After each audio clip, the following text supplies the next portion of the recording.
Bonjour à tous, j'espère que vous allez bien. Ça y est, c'est déjà la fin de l'été, j'espère que vous avez passé de bonnes vacances, en tout cas ici on a bien profité. Mais ça y est, c'est l'heure de la reprise et pour bien redémarrer, je vous propose un tuto facile et rapide mais aussi utile.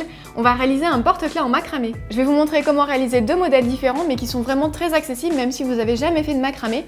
On va utiliser des nœuds de base et puis quand vous les maîtriserez, après vous pourrez varier les motifs et les développer un peu plus. Alors l'avantage de ce tuto, c'est que vous avez vraiment besoin de très peu de matériel. Il vous faudra déjà les supports pour porte-clés.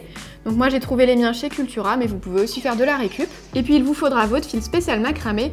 Donc je vous conseille vraiment de prendre un fil spécifique qui est fait pour ça. Ça sera quand même plus simple à tisser.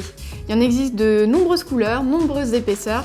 Donc pour le porte-clés, il faut prendre quelque chose qui soit quand même pas trop épais, sinon vous allez avoir quelque chose de lourd et pas très fin. Par contre, si vous débutez et que vous avez d'abord envie de vous entraîner sur des plus gros fils, n'hésitez pas, puis vous pouvez passer après au moment de faire le porte-clés sur un fil plus fin. Alors pour le fil, moi je vais utiliser celui-là, c'est un DMC en coton recyclé que j'aime beaucoup et on peut l'utiliser aussi en tricot et en crochet, donc c'est pratique si on veut utiliser toute sa bobine. Et au niveau de l'épaisseur, donc c'est du 2,5-3 mm, donc ça vous donne une petite idée, puis je vous remettrai le lien en barre d'infos. On va donc utiliser seulement deux nœuds différents et c'est la manière de les enchaîner qui va créer nos motifs. Donc pour que ça soit bien accessible même à ceux qui débutent, je vais d'abord vous montrer en détail comment on réalise ces deux nœuds et puis après on passera à la réalisation des porte-clés. Allez, on regarde tout de suite le premier nœud. Alors avant de commencer, pour que ce soit plus simple de travailler sur votre ouvrage, je vous conseille de toujours mettre un petit bout de scotch en haut. C'est quand même beaucoup plus pratique, ça évite que ça bouge dans tous les sens. Là on commence avec le nœud plat, donc c'est le nœud de base du macramé et il se réalise avec 4 brins. Nos 2 brins extérieurs vont être les acteurs, ceux qu'on va venir nouer, et ceux du milieu vont pas bouger, on vient nouer dessus. On commence par faire un premier demi-nœud. Donc pour ça on prend le brin de gauche, on vient le passer sur nos 2 brins centraux et sous le brin de droite. Et celui de droite, il passe donc dessus le brin de gauche et par-dessous tous les autres brins et on vient le passer dans la boucle. Et on va serrer très délicatement. Voilà, on a notre premier demi-nœud plat. Pour faire le deuxième demi-nœud plat, donc c'est exactement pareil mais totalement inversé. On va commencer par notre brin de droite. Donc on le fait passer par-dessus nos 2 brins centraux et par-dessous le brin de gauche. Et le brin de gauche vient passer dans la boucle. On serre. Et voilà, notre nœud plat est formé. Et donc on continue comme ça, à tresser pour qu'il se forme. Et à chaque fois, on inverse bien les côtés, surtout c'est ce qui va faire que ça va se former. Pour que ça soit bien harmonieux et que tous vos points aient bien la même largeur, il faut bien avoir toujours la même tension au moment du serrage.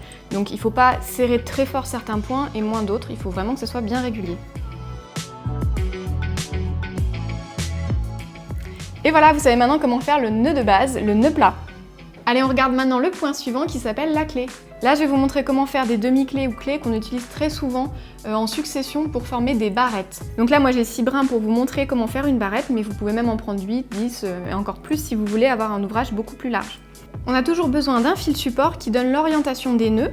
Donc moi, ça va être celui de gauche et les autres qui permettent de nouer. Donc ce fil-là, en fonction de comment vous l'orientez, vous aurez soit des nœuds qui sont alignés droit si vous le mettez comme ça, vous aurez une baguette en diagonale si vous le positionnez comme ça. Donc comme pour les porte-clés, on va s'en servir en diagonale, je vais vous montrer comme ça. Donc on le fait passer au-dessus des fils qui vont nous servir à nouer. Et ensuite, c'est simplement, lui il va pas bouger, il va rester toujours bien tendu droit. C'est les autres qui vont venir nouer autour. Donc on va commencer par faire une première demi-clé, donc c'est un premier nœud. On passe notre fil au-dessus du fil support et on vient simplement passer dans la boucle, comme ça, et on tire. Donc là on a fait un premier demi-nœud, et à chaque fois on en fait 2. Donc là, j'en refais un deuxième. Toujours, je passe par-dessus mon fil support, puis à l'intérieur de la boucle, et je viens tirer. Alors là, on tire toujours de manière bien régulière pour avoir quelque chose de bien uniforme au niveau des nœuds. Voilà, c'est formé, et je passe au brin suivant. Donc celui-là, il est bien dessous mon fil support. Je viens le passer par-dessus, et je fais une boucle. Voilà.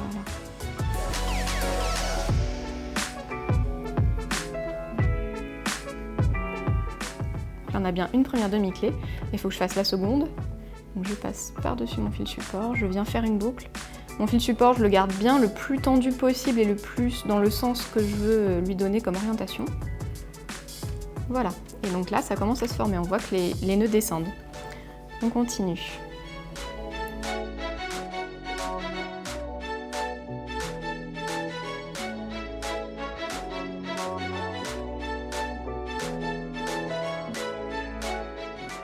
Et voilà, là j'ai ma baguette qui part en diagonale et on essaie à chaque fois de bien nouer ces nœuds de manière régulière pour obtenir un joli rendu. Allez, maintenant que vous maîtrisez super bien vos 2 nœuds, on va pouvoir faire nos porte-clés et on commence par celui qui est torsadé, le plus simple des deux. Là je vais couper mon fil, donc il me faut 2 morceaux d'1,80 m que je viendrai ensuite plier en 2 et ça me fera mes 4 brins. Alors vous allez voir, le macramé ça mange beaucoup de fil, à chaque fois il faut couper des très grandes longueurs, ça fait peur, mais c'est indispensable. Et je vais venir donc les fixer sur mon porte-clés. Donc je les plie en 2. Ça forme une boucle de ce côté et je vais venir tout simplement passer la boucle dans mon porte-clés et passer les fils à l'intérieur de ma boucle. Et je tire. On fait pareil avec le deuxième. Vous allez voir, c'est hyper simple. Donc vous vous souvenez, je vous ai montré le nœud plat qui était constitué de 2 parties. On commençait d'abord avec le fil de gauche, puis après avec le fil de droite. Et bien là, pour avoir l'effet torsadé, on va faire que la première partie. Donc on va commencer à chaque fois à gauche en fait. On va pas faire la partie de droite. À chaque fois, ça sera notre fil de gauche qui va venir commencer. Et donc ça va donner au fur et à mesure l'effet torsadé à notre nœud. Allez, c'est parti!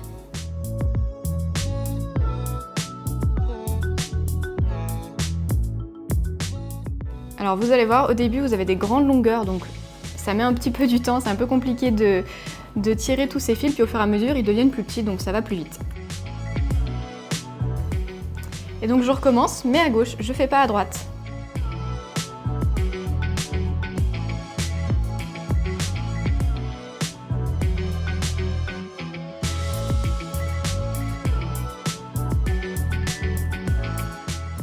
Et ça y est, on voit déjà apparaître l'effet torsadé. Si au fur et à mesure de l'ouvrage, ça vous gêne un petit peu que ça se torsade, n'hésitez pas à contrarier pour bien venir faire votre nœud et vous inquiétez pas, ça se remettra tout seul à la fin. Et voilà, ça vous permet de mieux voir en appuyant un petit peu. On continue.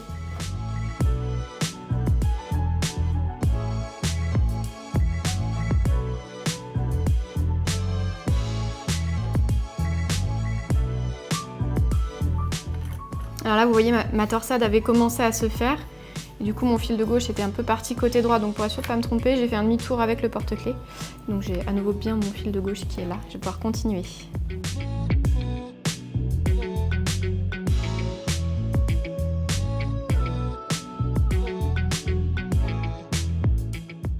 Voilà, n'hésitez pas à faire la longueur que vous souhaitez. Moi, je vais m'arrêter là, mais vous pouvez faire plus grand ou plus petit en fonction de ce que vous préférez. Pour fermer votre porte-clés, vous allez avoir besoin d'un brin supplémentaire. Donc moi, c'est une chute que j'ai récupérée, elle fait 50 cm et ça devrait suffire au niveau longueur. Avec ce brin, on va former une boucle d'à peu près cette longueur et on va venir positionner la boucle vers le bas du porte-clés. Et on laisse bien dépasser un petit bout de la chute vers le haut. Ensuite, on prend notre fil qui est le plus long, qui reste le plus long, et on va venir enrouler. On s'arrête, on se met juste vraiment en dessous du dernier point. On commence à enrouler et à serrer très fort tous nos brins ensemble en faisant tourner tout autour. On va serrer comme ça sur au moins 4-5 tours.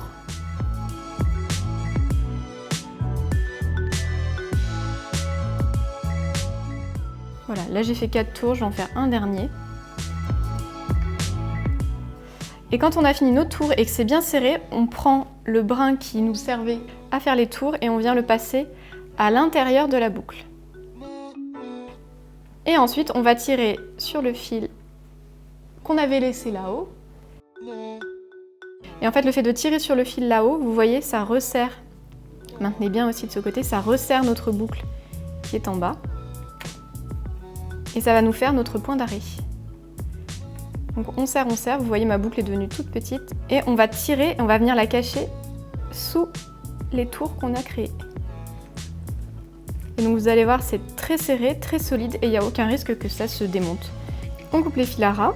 Moi j'aime bien, vous savez, garder un petit peu de longueur pour que ce soit joli.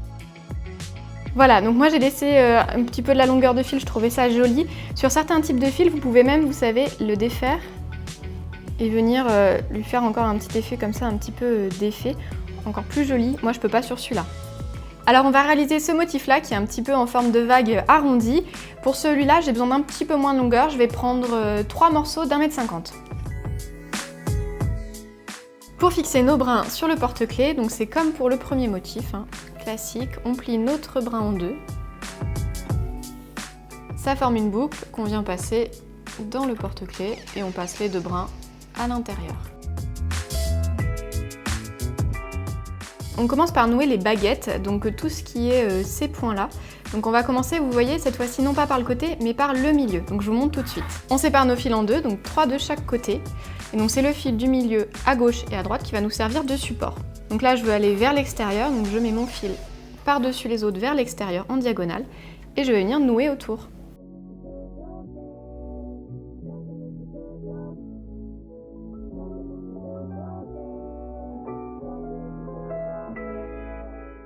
Et vous vous souvenez, on fait toujours 2 fois, donc je fais à nouveau une deuxième boucle autour de mon fil support.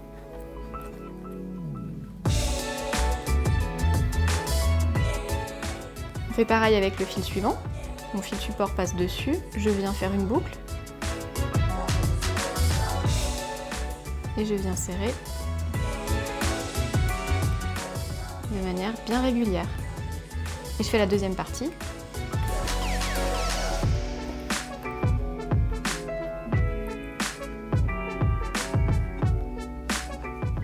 Voilà, j'ai ma baguette. Je laisse ces fils là de ce côté.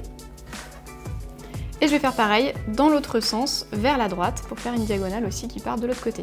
Donc mon fil support qui passe sur mes autres fils à nouer. Et je commence avec le fil le plus à l'intérieur. Je viens le passer sur mon fil support et faire une boucle autour.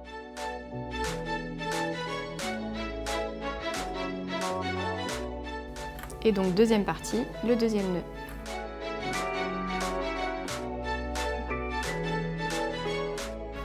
Je fais pareil avec le fil qui reste à l'extérieur. Une première boucle. Je tiens bien mon fil support droit ici et je viens tisser autour. Le deuxième nœud.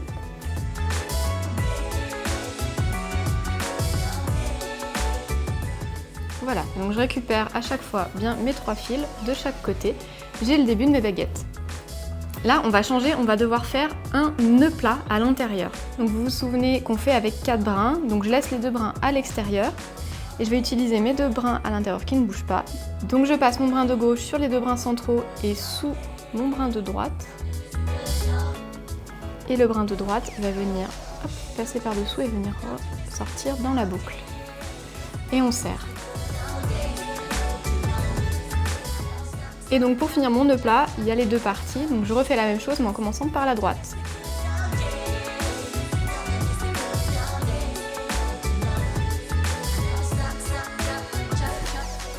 Et notre nœud plat est bien formé. Donc on va continuer nos baguettes, il faut les faire changer de sens pour qu'elles s'enroulent l'une autour de l'autre. Donc on va recommencer avec celle de gauche. Vous voyez là ma demi-baguette, elle est vers l'extérieur, je vais la faire rentrer vers l'intérieur pour qu'elle fasse un arrondi. Donc mon fil support revient vers l'intérieur. Je prends le fil qui est le plus à l'extérieur et je viens nouer autour de mon fil support. Première boucle. Et je fais toujours une deuxième. Je fais pareil avec le deuxième fil.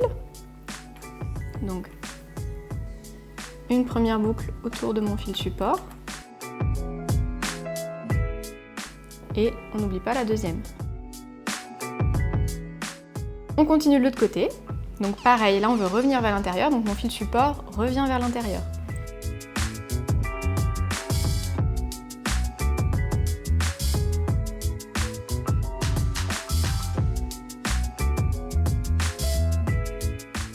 On est au même endroit maintenant de chaque côté, il va falloir que du coup notre fil de droite passe entre guillemets ou par-dessus comme vous voulez la torsade de gauche.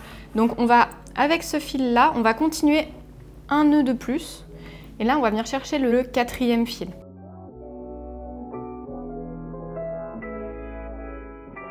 Notre fil support c'est toujours celui-là.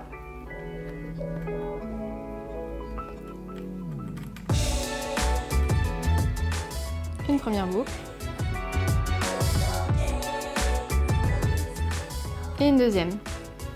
Voilà, et donc là on a créé cet effet qui passe par-dessus, puisqu'on a rajouté plus de nœuds de ce côté-là. Donc on va pouvoir continuer de l'autre côté.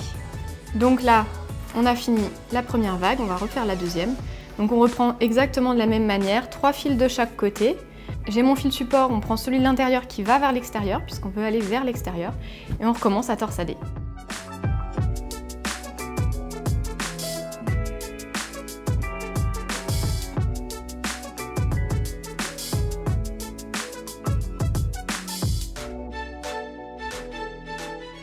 Là, je vais vous remontrer le passage qui nous permet en fait de fermer notre boucle. Donc tout simplement, moi je veux que ce soit toujours celle de droite qui passe par-dessus. Donc je prends toujours mon fil support de ce côté-là et je viens chercher les fils qui étaient du côté gauche. Donc mon fil support reste par-dessus et là je vais faire 2 boucles comme je fais habituellement. C'est ce qui me permet en fait de fermer mon motif.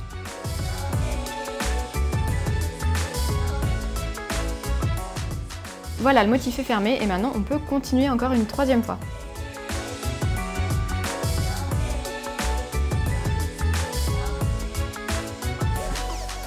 Pour mon nœud d'arrêt, c'est le même exactement que celui qu'on a utilisé sur le porte-clés d'avant. Donc il nous permet de réunir tous nos fils en un seul.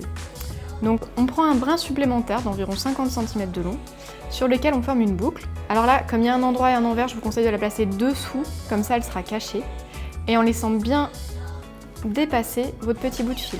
On serre bien et avec la grande longueur qui nous reste, on vient serrer juste en dessous du dernier point. Là, on va tourner plusieurs fois, 4 ou 5 fois, en serrant le plus fort possible.